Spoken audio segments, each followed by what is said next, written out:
embracing those moments of unknown and embracing the opportunity to fail but grow in that failure is I think one of the keys to being the individual that you want to be and stepping outside of self. I always say do something that scares you because it will heighten all your senses.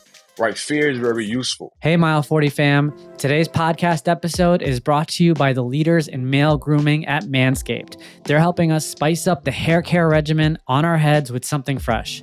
No, it's not a new razor. It's not ball deodorant. Get ready for the game-changing new Scalp Buffer by Manscaped. Let's break down why you need to add this bad boy to your hair care routine. First things first. Check out these thick silicone bristles. They're 100% antibacterial. No more germs hitching a ride on your head. The bristles gently exfoliate your scalp, and the product helps reduce flaking caused by dry skin and buildup. The bristles enhance shampoo penetration for more foam and less product juice. It's not just about feeling good. A better lather means better cleaning power. You can also pair it with the 2-in-1 shampoo and conditioner from Manscaped for the ultimate hair care routine. These products are designed to work together, giving your hair the nourishment and strength it needs. Simply put, the Scalp Buffer is your scalp's secret weapon. Its antibacterial silicone bristles keep your scalp healthy, maximizes shampoo performance, gives you a soothing massage, kicks bacteria to the curb, and stores away like a champ. Take your scalp from zero to hero with the Scalp Buffer. Get 20% off plus free shipping with the code MILE40 at manscaped.com. That's 20% off plus free shipping with the code MILE40 at manscaped.com.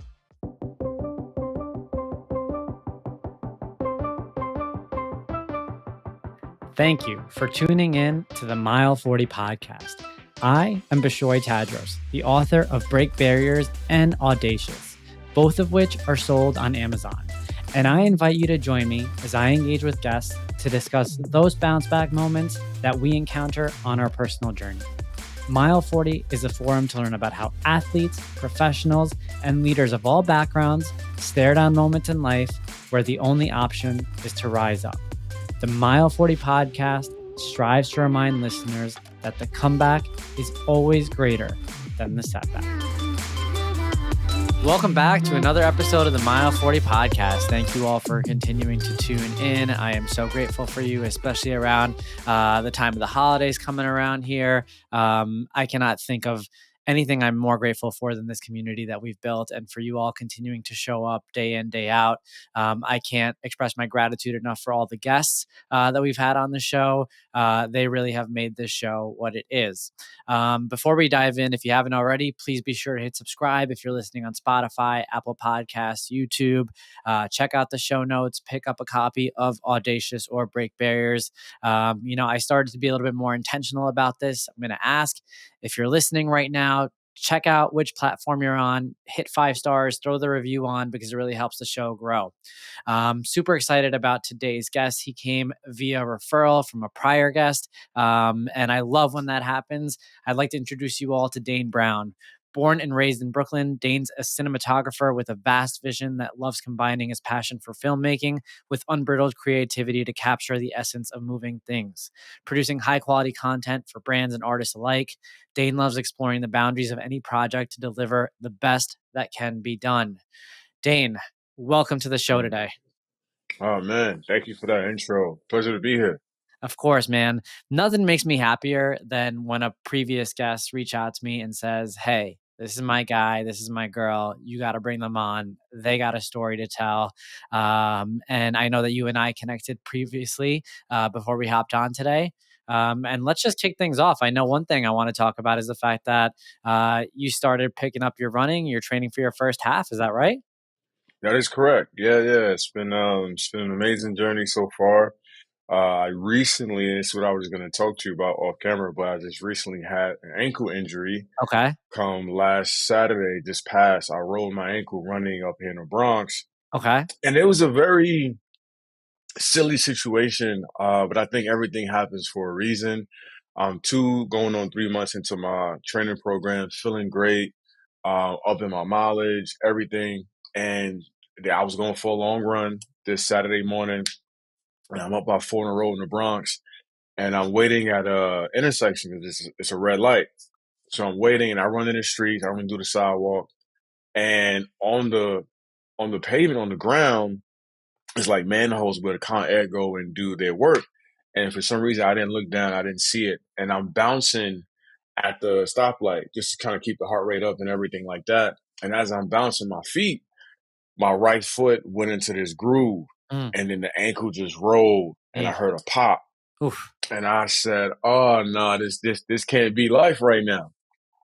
So once it happened, the light turned green. I started running, and I'm feeling the pain and the throb. And I just said to myself, "All right, you got to stop and just walk. Just got to stop and just walk." So I walked for about block and a half, 2 blocks.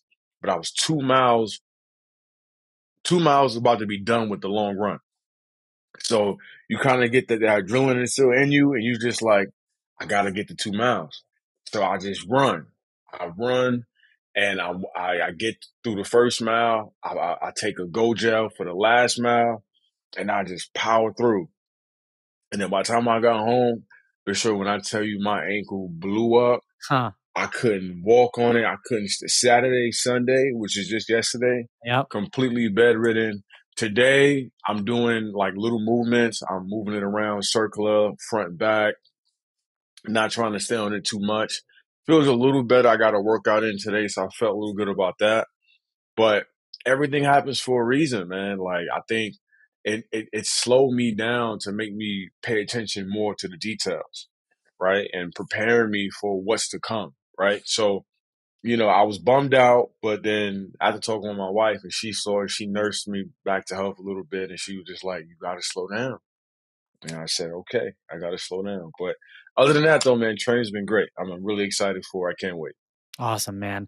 Just listening to you speak, what I love about your perspective, and we're going to dive into it a lot more, obviously, is look, we've had Olympians on this show, we've had ultra marathon runners on this show.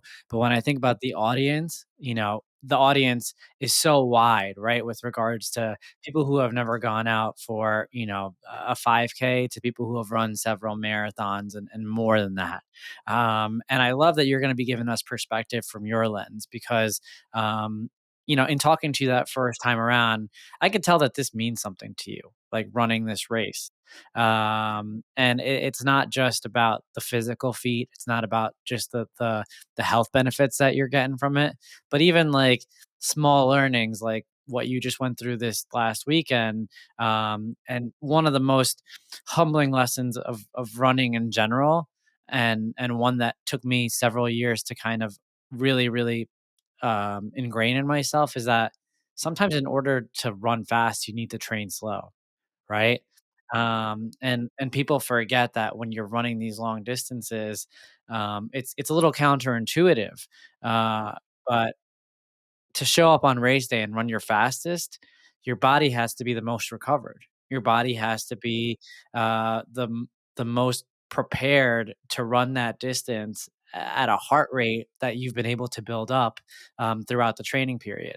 And I feel like sometimes an injury like this, hopefully you're on your path to recovery soon and get back out there. Sometimes it's a blessing in disguise. Sometimes it gives you that opportunity so that when you're back to full health, you're gonna be back at it stronger than ever. Yeah, no, totally. And that's the approach, that I'm going off of. It's just again, everything happens for a reason. I try to find the beauty in all things. And in preparation with this, I haven't had any injuries or any ailments at all. And this is the first one. But it just lets me know that I'm not always in control the way that I think I am. And like I can't control certain things in my life and certain aspects of my life, and that's okay. Sometimes you gotta be willing to be vulnerable to the elements. And I think it just allows me to be patient on myself and know that it is a slow burn, hence marathon, not a sprint, right? So like you said, you in order for you to run fast, you gotta slow down. And sometimes in slowing down, you get to take in the roses, if you will. So it's all. like what I've learned about running thus far is that it's so applicable to life, right? And it just broadens the perspective to everything because even when you think you can't do a long run, the body can do it, right? Because it's controlled by the mind, right? So if you're strong mentally, the body gonna follow. You can do anything, if your mind is right. So it's just that it's just allowed me to kind of open up that other side of my mind a little bit and just trust the process and love the process. And that's kind of where I'm at with it right now. I'm excited for you, bro, because this is, this is the part where it starts to get fun. And when you're going to get out there on race day, you talk about that mental element. The hard part is what you're doing right now. Like the easy part is race day. But still, you're gonna see those last couple miles on race day, maybe uncharted territory, depending on how far you train on your long runs, and that's really where you're gonna see your mind do something special. I know I'm rooting for you, and I'm sure everybody listening to this, as we dive in, is gonna be rooting for you. I want to ask, like, what made you even sign up? Oh man, I just want to challenge myself. I thought about doing it for years, and I was always like, half marathon first, like 13 miles, like, oh man. But then I look at the full marathon, it's like 26, like, ain't no way, man. But then, I like to challenge myself. I like to put myself in uncomfortable situations to kind of see what it is I'm made of, and that stems back from a child. I used to box as a kid, and I remember even getting into a fight. It's the most uncomfortable thing to do, right? But then you surprise yourself because that survival instinct kicks in. And regardless if you win or lose, I always say I didn't die, right? So if I didn't die, then I have another opportunity to keep going. So it's to push myself. I am coming into another realm of life in terms of just getting older. And, I do realize that I want to utilize the ability that God's given me with my youth and my strength and my ability to move the way I move now. And just to say, like, I'm able to do it, at the end of the day, it's not about the medallion, even though the medallion is fly. I ain't gonna hold you. I really like that medallion. I really do. Get the custom name on it and all that. I think it's really, really fly.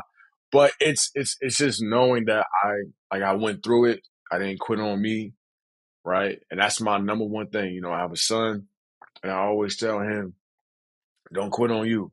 At the end of the day, it may be hard, it may be tough, but just keep going because you never know what's going to be on the other side. So I just keep going, and just challenge myself. So yeah. You brought up, you made an interesting call out at the very beginning of your answer, and you talk about signing up to challenge yourself because you understand that by putting a hard thing in front of yourself, you're giving yourself an opportunity to unleash potential, right? Like you're Hmm. you're giving Hmm. yourself a chance, and then you went back when you were boxing and fighting. I kind of want to dig into this a little bit more. What helped you embrace that mindset of doing hard things, in order to, really understand what it is that you're made of? It's such a central theme to this show, something that comes up over and over again, and it really is at the heart of mile 40 even, and my mile 40 moment. But, if I'm being honest with you, man, like, I didn't really learn that lesson well, or I didn't really, embrace it as much as I would have liked to until I was almost 30.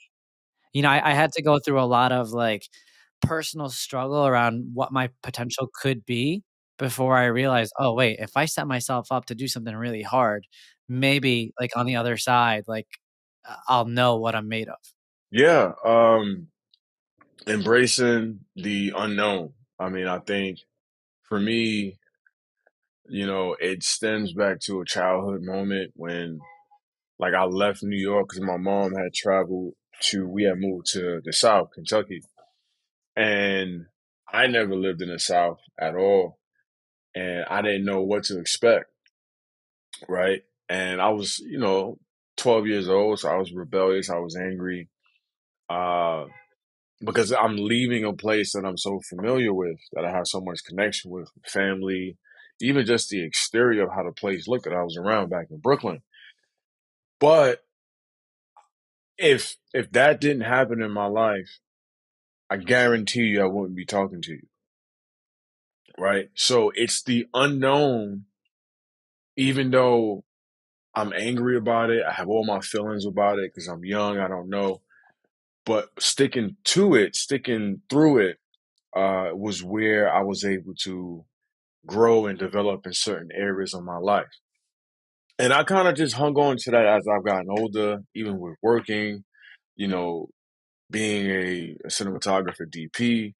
But before that, I worked for a company, and the company has helped me develop my skills, but I was always willing to do the very hard, or even not knowing what the outcome will be, because it was the kind of place where you can really thrive as a creative, as an individual, if you put yourself out there. So I learned early on in my working uh, experience, if you will, that if you're willing to put yourself out there, if you're willing to fail, really fail, then that's where the growth starts, right? And that may sound really cliche, but from a early, work stage of my life, I realized that being put in uncomfortable situations to the point where, like, I've been on set, Bishoy, where like my heart is pounding, like I am nervous, scared, I'm sweating. I've had really, really high stress situations. And I kind of now, like, I look back at, like, I thrive in those situations. Like, I really am my best in high stress. Like, any other individual may be in a panic. And it's like, nah, it's okay. It's all right. Right? Like, we're meant to be here. It's a reason why we're here. So embracing those moments of unknown, and embracing the opportunity to fail but grow in that failure is I think one of the keys to being the individual that you want to be, and stepping outside of self. I always say do something do something that scares you, because it will heighten all your senses. Right? Fear is very useful.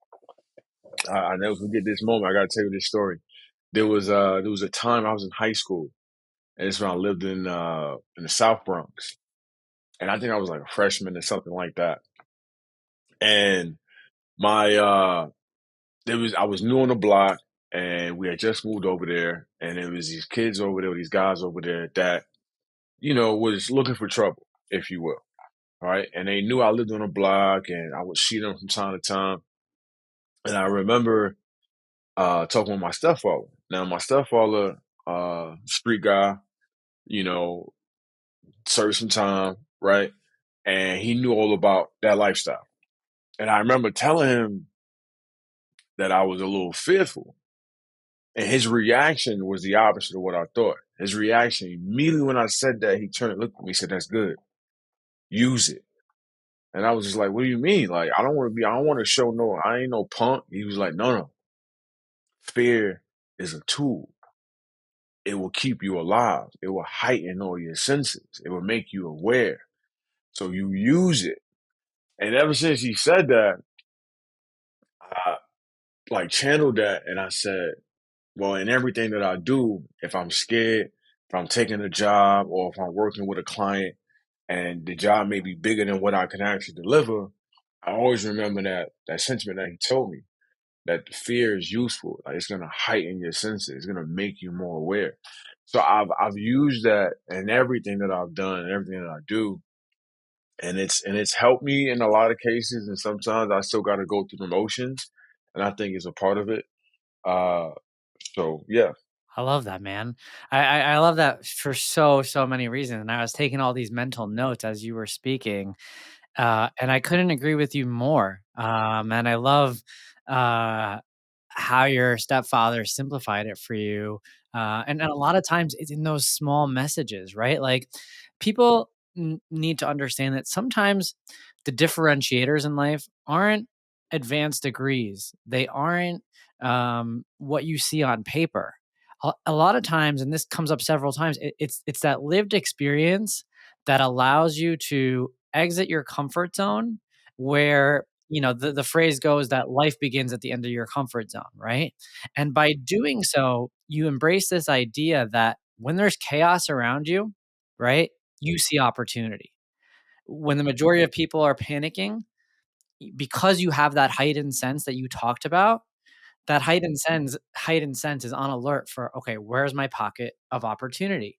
And that's something that I've seen as a consistent behavior across all the different people that not only we've had on this show, but even just in general, when I look at people who have performed well across their various trades, it's because they have that innate ability to channel that fear in order to attract opportunity and growth.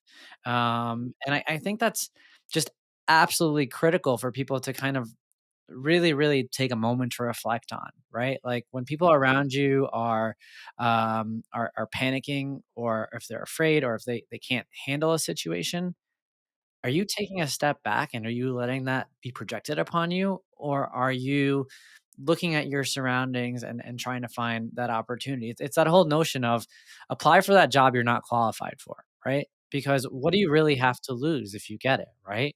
It's just about being there and leveraging those senses in order to figure out how to put one foot in front of the other.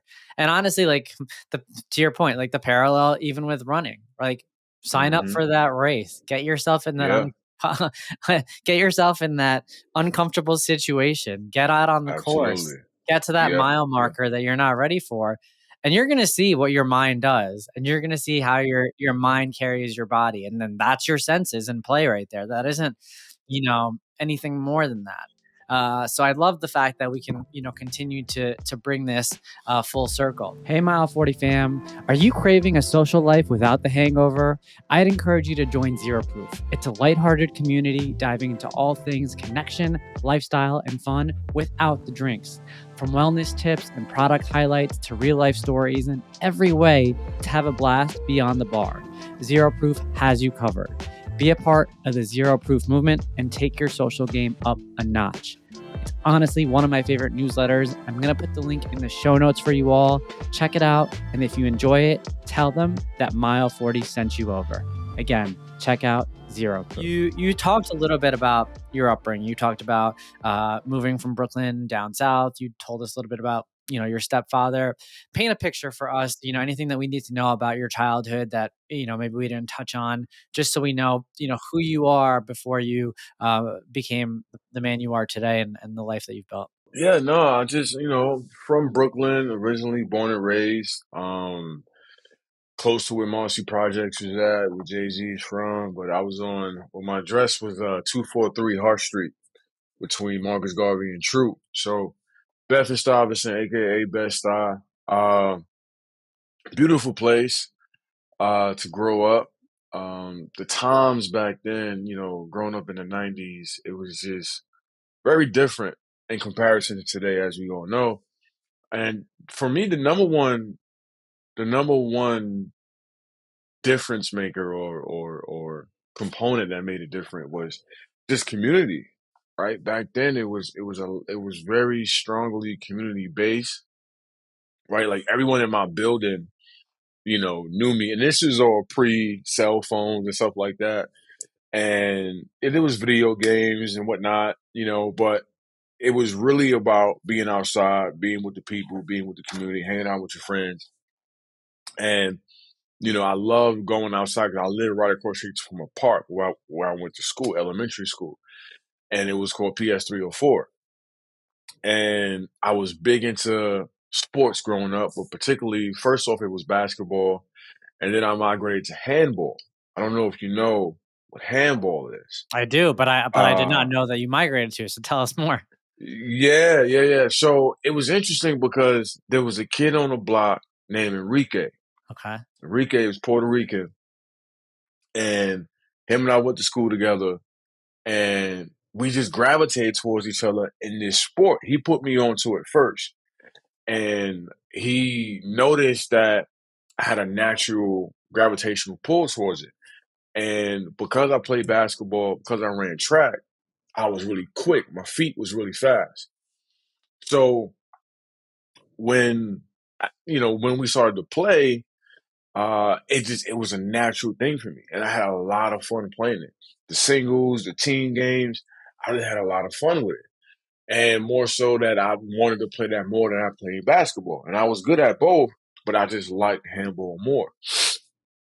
So doing that as a kid, I met a lot of people, met a lot of the local handball players that was around the way from kids and adults. I was good enough to only play with the adults whenever they would come around and want to play major games. Now, it wasn't no tournaments, not like that. It was just literally local at this park. So, we did that. Like I said, I ran track as well. So I was always, into sports and just moving my body, if you will, a very athletic kid, if you will. And yeah, so, all my family is from Brooklyn, uh, other parts of, the borough. And, it was home, it was home. But at the same time, I knew that I was going to be going down the wrong path, because of just the environment and the access to things, right? I want to ask you about that So, really quick before you go on, uh, because I read Jay-Z's book. yeah, Uh, Decoded. yeah. Did you Yeah, read yeah, it? yeah. Talk to me about When it like, first came out, I did. Yeah, yeah, talk to me a little bit about like the parallels between what's in the book, between what you grew up in.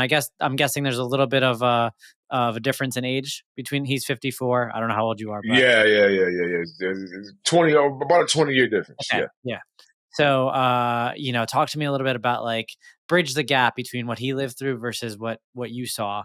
Uh, yeah, yeah. So, like, again, I didn't read the books yeah, when it first came out, so yeah, like I can't quote anything. sure, But when I was coming up in the '90s, um, there was violence, there was gangs, the Bloods and the Crips and whatnot. Drugs was still very, very prominent. It wasn't like the AIDS with the crack epidemic, but it was still around. It was still there.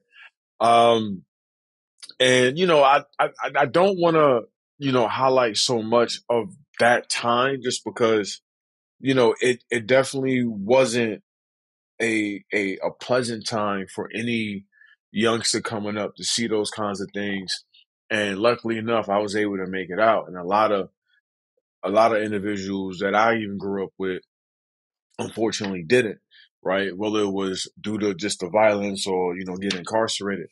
But at the same time, you know, back then, what was the important factor for me was just the community in my neighborhood in Brooklyn and how we was together as a people. Right, like I was saying, like everybody in my building on my block knew me. Right, so even if like my mom was working, I'm being watched by the neighbor. sure. Right, because my older sister was So in it's like that school or sense of whatnot. family. Yeah, Yeah, it was a sense of family, right? And we all knew each other. We all looked out for each other. And that's what I kind of miss that the kids today are not having is that sense of community and family within the confines in your neighborhood, right?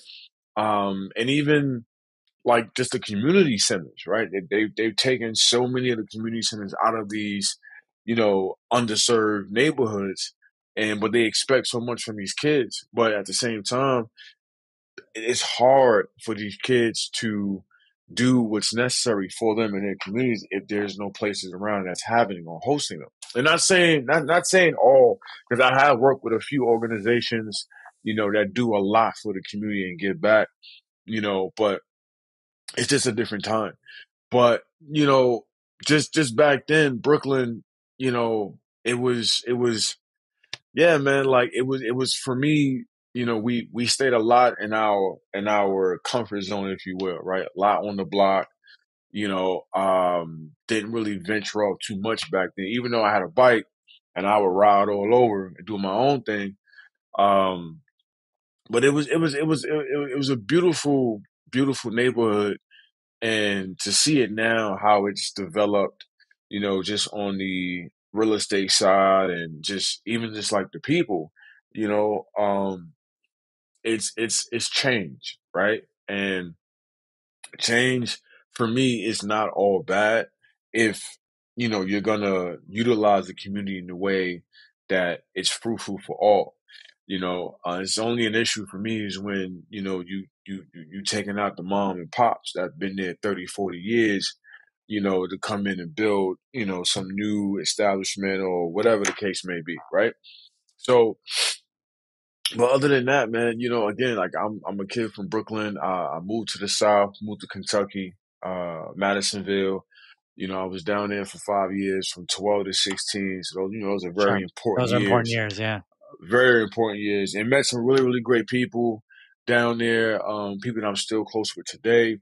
And again, it's a culture shock going from Brooklyn to Kentucky. Uh, this and just on the speed level of how things are slowed down in the South in a real way. But I think it had to happen. Like I said, if I didn't go down there, if I didn't have that experience, I wouldn't be sitting right here where I am today. So going back to what I said earlier, everything happens for a reason. You gotta look at the beauty and the blessings in all things.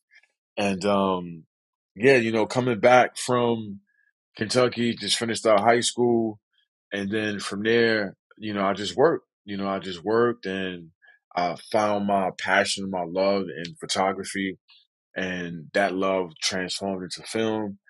And I was always creative. Growing up, I used to draw a lot, um, and always had a creative eye.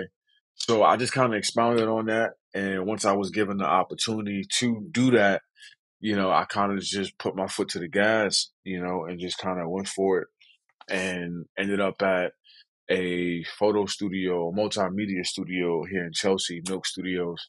And that's kind of where it all started for me back in 2012, you know. Were you intentional about not going to college? No, no, it wasn't intentional. I tried.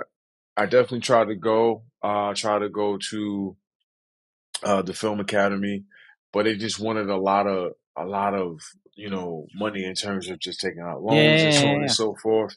And I was just like, this doesn't feel right. And unfortunately, I had to stick around, and work and help my mom.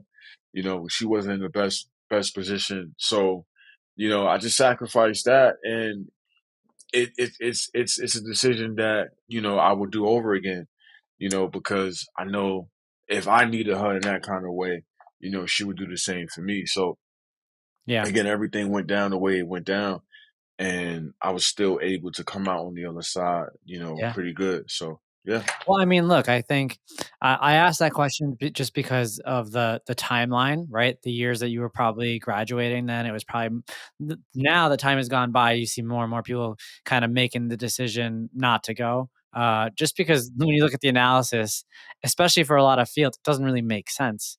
Uh, for a lot of different fields, I tell my wife, I don't even know that our kids are gonna be going to like, my daughter's 2.5, and I'm like, "In 16 years from now, I don't really know that it makes sense to be sending kids to college," at that point, and so the reason I was asking was just to kind of paint the picture around where you were competitively, for your field. Like, I think, um, I think making that decision, for your mom, like to your point, you would do it over again 10 out of 10 times. Um, absolutely. and, uh, you think about especially in your field, you think about what you learn in lived practice. I have to imagine that's where, you really kind of built yourself up, by grinding. Um, and it's also cool when you think about going back to your time in Brooklyn and you talk about your upbringing there and, people not really exiting their comfort zone, because you're so used to that community. Um, and then you think about going through high school and then just throwing yourself out into the real world after that. Like, that's the exact opposite of staying in Brooklyn. Yeah, That's yeah, literally yeah, the yeah. exact No, opposite of staying in the community in Brooklyn. no, no, no, definitely. But it's like I think it had to happen the way it did, and I think experience is the best teacher.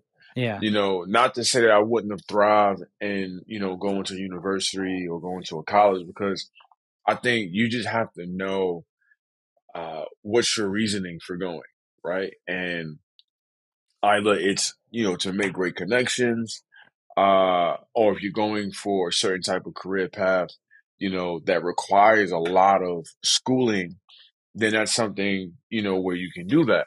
But for me, I realized that this is a trade, right? Yeah. Being a It's a trade. cinematographer, being a DP, it's a trade. And I learned this trade all off of an internship, right? And I was able to become very skillful at this trade due to my resilience and the effort that I put in. And I realized that the more I surrounded myself with like-minded people, the more I surrounded myself with the artistry of it, the better I will become.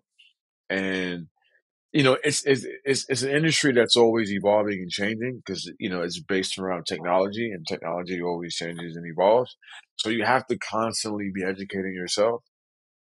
Um, and I think that's the fun part about it, and now it's gone to a place where, for me, as someone who works in the visual space, it has its challenges like everything else.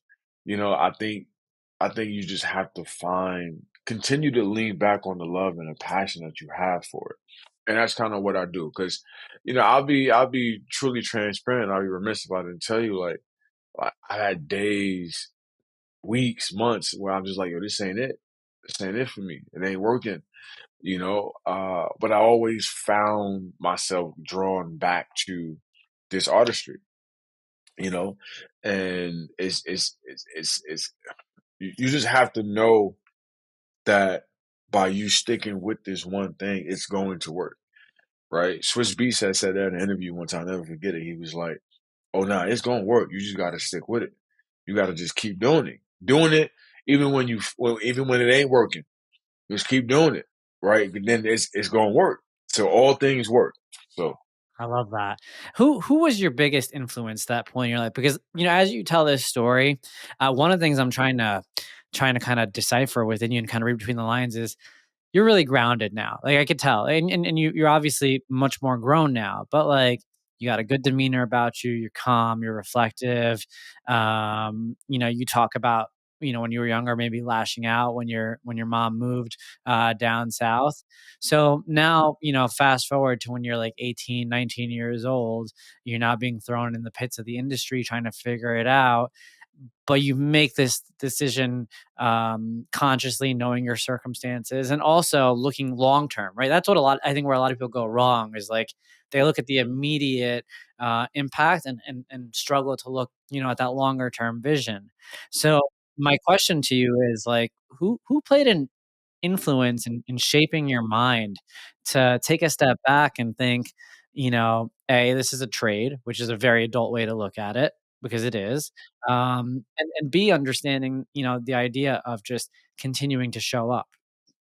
oh man, it's not just one person Okay. that has helped me along the way, but a very impactful person.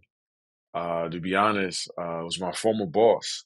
His name is David D'Amico, and he was the digital director at Milk Studios. And he was just a guy that I looked up to because how he moved, how he thought, and the the belief he had in me when I didn't have it in myself at times, right? So it was more of him showing me and telling me, even when I messed up. And there's been times, man, where I didn't think I was gonna have a gig at the end of the day.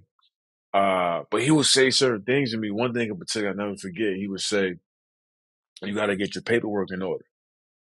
And I had messed up on a job. I had messed up pretty bad, and he had said that to me. He's like, "I'm not gonna jump all over you here, but you got to get your paperwork in order."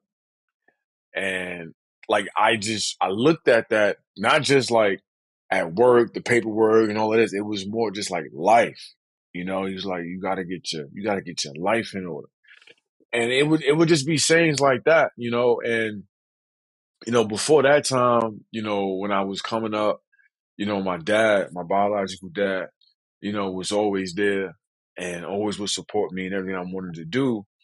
Um, and he would, to say a saying to me, he was, you gotta put an H in your back and you gotta handle it. And it was just like sayings like that would just make me just realize like I'm gonna go through things, right? And it's okay. But it's more about how you respond and how you react. And then just life experiences, relationships, I'm a married man now, so I've had to be really patient on myself and give myself a lot of grace, uh, for the things that I've done, things I haven't done. So, it's again, it's a multitude of people. My mom has a lot of the groundness that I strive to be and strive to have.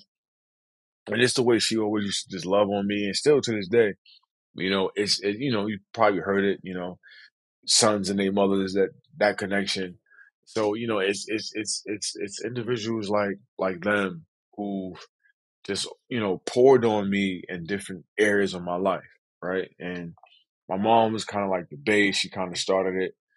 My dad gave me the tough love, but he gave me also distant love. He was like, "No, you're gonna go through what you're gonna go through. I'm always gonna be here, but you still got to go through it." And then in work and career, my former boss D'Amico, he just kind of like would lay down certain elements, and I don't know if he knew what he was doing back then, but like I would just pick him up and I would hold on to him. And his belief in my work when I didn't have it myself pushed me because it was like, oh man, I don't want to let him down. You know what I mean? And if I know if I let him down, I'll let myself down. So it was stuff like that.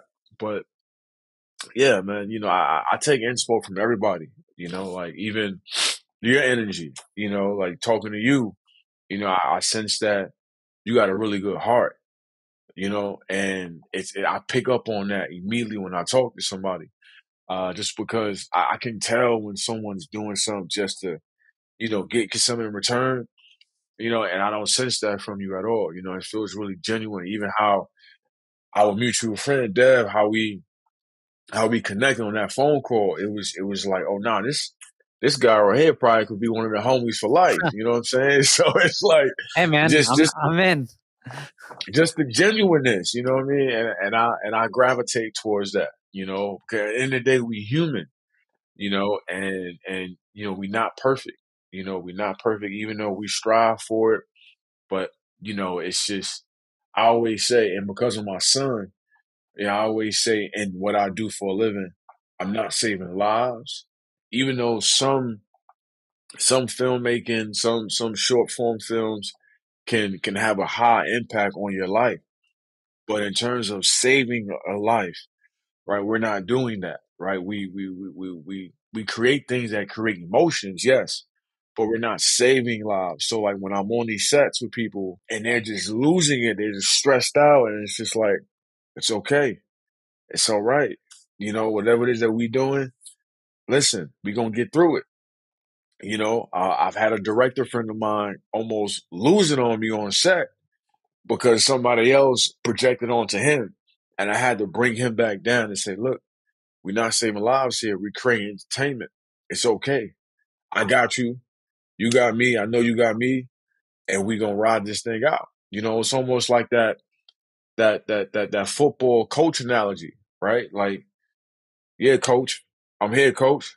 You know what I mean? We gonna get it done, coach. Right? So it's that connection that you create with people. And that's why I love filmmaking so much because you're you're coming on board to get to the end goal, but the relationships that you build and everybody knows what the plan is, and we all lock in together, and you do whatever it takes to make this beautiful thing, and to give to people. And that's what, for me, that's part of what life is, man. It's just giving, being kind to people, and everything else gonna fall where it need to fall, man. So, Absolutely, bro. That was beautiful. I mean, um, I feel the same way about you. I mean, and that's, um, why, like, I didn't have to think twice around having you on, and, Much love, I man. I Appreciate you. love I love bringing someone like you on because it's real, man, like, it's all lived experience. Like, even we go back to where this thing started off, like, training for a half marathon, like, that that in and of itself is an accomplishment that I want people to realize is, like, the fact that, to your point, Mile 40 at its core is about unifying people through struggle. The one thing that unifies us all as humans is regardless of what your situation is, and I brought this up many times, regardless of your health, your wealth, your background, your family, like you have obstacles to overcome on a personal level. And I think that what I want people really to take away from this is that perspective that has helped you navigate different obstacles that you've come across, whether it be in your personal life or professionally. And the beautiful thing about it, and why I use the word beautiful, is because you allowed it to radiate onto others. Like I can only imagine, like the amount of times I want to pull someone over at work and be like, "Dude, we're not out here saving lives." Like Yeah. that's not, like or, Yeah. and I bet a lot of people think it, but very few people allow it to radiate. And I think that's one of the really, just wonderful attributes that you bring to your daily life. Um, I want to ask you, we've learned a lot about you. And I don't think the answer to this is going to be like one defining moment. But when you think about whether it was a period of your life, or if you think about it was a certain experience that took place, is there a certain um, moment or period or series of moments of adversity that helped strengthen you, embolden you, shape you? Yeah. I would say there's a series for sure. Um, and if I'm being transparent, I mean, the series was when my wife and I had a really, really hard time at one point in our relationship. And it just wasn't a good time. And, you know, I think we needed a little bit of space to, well, I know I needed a little bit of space to understand where I was at and what I had done. And by doing that, I learned that I am way better with her. And but with that, there needs to be some elements in place, right? Like our communication needed to be sharper, and just being more kind to one another and being more patient with one another. So I think that was a really important moment in my life, that I hang on to because she, was able to be there and support me a lot when I had doubted myself. And, I give her all those flowers because, if it wasn't for that, then I don't know where I would be right now, if you will. So, I just think in life, you're gonna go through these hard times, and it is up to you in a way to, if those hard times are gonna make you or break you, right? And this is not to discredit anyone's experience because you have some people's experience that are really, really difficult and tough, more than what I've ever experienced in life. Um, but I think there's always a way out. I think there's always a way to come out on the other side. And whether that's, through a realization of what's happening and where you are, there may have to be some change in your life. You may have to adjust some things, right? You may have to, have a little bit more faith in what can happen. So it's a lot of, I want to say, not necessarily understanding, but having a belief in understanding. So I don't know if that answered your question No, exactly, it but does, it felt does. like You know, I mean, eh, my wife's gonna roll her eyes, but the other day, like, I saw that some guy post this quote. It was, "Invest in your queen because she makes moves that the king can't," right? And it's this whole yeah, alright? And it's like, it all obviously, it's a play on chess, but it's like this whole idea of, like, you think about it sometimes as guys, sometimes we're a little bit short-sighted around how our partners can help us level up in ways that we didn't even see. yeah, And definitely. sometimes we're just stubborn about it. I mean, I might have to edit this whole part out so my wife doesn't hear this part, but Nah, but keep it in there, bro. She but gotta hear it, man. Keep but it it's in there. but it's true. It's true. I mean, like, you know, we don't see it sometimes when we're in the pits, and we're stubborn. I mean, I think it's in our nature. Yeah. No, they got some ego too. Yeah.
I love that, man. I mean, you made me think of something too. Like, it's funny. Sometimes we think we're invincible, and Yeah, I don't realize it until I realize it. Right? Like, until I hurt myself, I don't realize that. Like, for instance, I can get hurt. all the band-aids are in her cabinet. When I was sick the Yeah, other day, all the cough medicine is in her cabinet. hurt cat. Right? And and so, you know, again, it's that puzzle piece that they kinda give you that you take for Yeah, granted yeah, sometimes. absolutely, And man. look, I didn't think the podcast was gonna go this way, but shout out to all the ladies out there listening, for Yeah, helping, complete us and doing it in absolutely, ways that perhaps sometimes we take for granted, and so absolutely, absolutely. Shouts out to all the wives and all the husbands out there for sure. That's right, that's right. Dane, man, this was so awesome catching up with you, getting to know you. I'm incredibly happy, like, that we got introduced. I'm proud of you. I'm rooting for you as you, train up for, the race in March. I'll be out there, running, so I'll be right there with you. And I really am just incredibly grateful for the way that you not only shared your story, but left us with just a lot to reflect on. It goes back to, again, how real how real the advice is. It's all based on your personal experience lived, you know, through family life, through career, and a career that we really didn't even dive into, but that is blossoming. I mean, I looked at some of the names on your website. You're working with some big names, man. I saw Puma, Thank you, I saw man. Coca Appreciate you, Cola. bro. You know, those aren't little names. Thank you, my So brother. I appreciate that. so Thank you. you're doing big things, and I encourage anybody who listens to this episode, you know, check out Dane's website. Let me just pull it up really quick so I give him daneabrown.com. Make sure to follow him on Instagram, and I'll leave everything in the show notes. But, you know, from the bottom of my heart, man, thank you for tuning in today. No, man, it was an honor and a pleasure. Likewise, to sit here and build with you, brother to brother. This is a first for me, and I will say hopefully it's a first for many. And nah, man, I mean everything I said. With just you know feeling your energy, knowing that you have a good heart. You come off in that way, and it's very, very welcoming. It's very, very reassuring. So I appreciate you. Good luck to you and all the endeavors that you take upon in the future. Shouts out to you and Mile 40, and keep going, brother. Don't stop. Keep Nailed it. going, man. Nailed it, brother. We're going to begin to run in soon, all right? Yes, sir. Yes, sir. I appreciate you, man. Thank you. Have a blessed day. Thank you for listening today. If you enjoyed this episode of the Mile 40 podcast, go ahead, subscribe, leave a review, and share the word.